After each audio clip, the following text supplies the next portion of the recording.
Thousands of civilians are trying to flee the city of Sirte in Libya, where fierce fighting between pro- and anti-Gaddafi forces continues. Now, on Friday, former rebels launched a barrage of rockets at the colonel's home city. And as Souad Missoudi from the Red Cross in Tripoli told RT, the fighting and the dire shortage of essentials are forcing people to leave.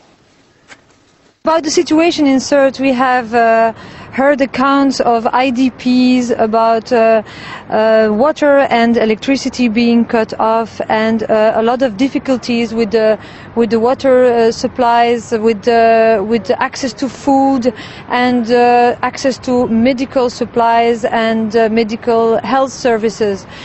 We have not been able to have guarantees from all the sides, all the parties to the conflict. So we have no idea of what's going on right now in the city of Sirte, unfortunately. What we do know is that there are a lot of IDPs coming out. People are fleeing from the city of Sirte, passing through Zdata Bridge, and many of these IDPs have chosen to remain around as closely as possible to their hometown. They are living in difficult conditions. There are a lot of children and women, also pregnant women, who have difficult access to medical care. So the situation is dire. We are very concerned, especially about their health situation right now. All right, well, more reaction now. The deputy editor of the independent online political magazine Spiked, Rob Lyons, is in London. Mr. Lyons, from what we're hearing from Sirte, it sounds like a full-scale humanitarian crisis. Where is the international community to that? Well, I mean, this is the inevitable consequence of the things that they got rolling back in February. That a kind of half-hearted intervention was always going to end up with a kind of last stand by Gaddafi's forces. In fact, this is the kind of last stand that we expected in Tripoli a few weeks ago that never happened, and clearly there's a last stand now. And the thing about the role of the international community now could be making things worse, not simply by bombarding the city, but by actually having made such a fuss about civilians not being injured or hurt, even though they clearly have been. But by saying that, it's given the Gaddafi forces a real incentive to keep those civilians in the city, probably against their will. I'm sure many of them would like to get out of there now, but they effectively become a kind of shield by which they can stay there for hang on for a bit longer.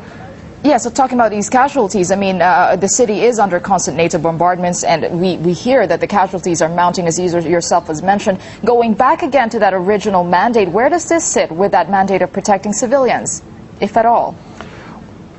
Well, I mean, I think the problem is that if you're going to have a military intervention in some way, you can't declare that you're going to protect civilians in that way. But the best thing that NATO could have done in a way was either just not get involved, which would be my preference, I have to say, or to be decisive about that involvement. But what they did was, it was quite clear that having been through the process with Iraq and Afghanistan, they were very unwilling to get involved in any kind of serious way, put boots on the ground and that kind of thing. And so we had a long, drawn-out conflict, which didn't need to be that drawn. Once you take away the air power, Gaddafi's forces were always going to be much weaker. And but by always emphasising that this was a humanitarian intervention, that civilians weren't going to get hurt, actually in the long run probably more civilians got hurt as a result of that. And speaking of drawn out, I mean, we heard the Libyan National Transitional Council saying that it will not form an interim government until the whole country is liberated. I mean, that is rather vague given the situation. How long do you think that will take?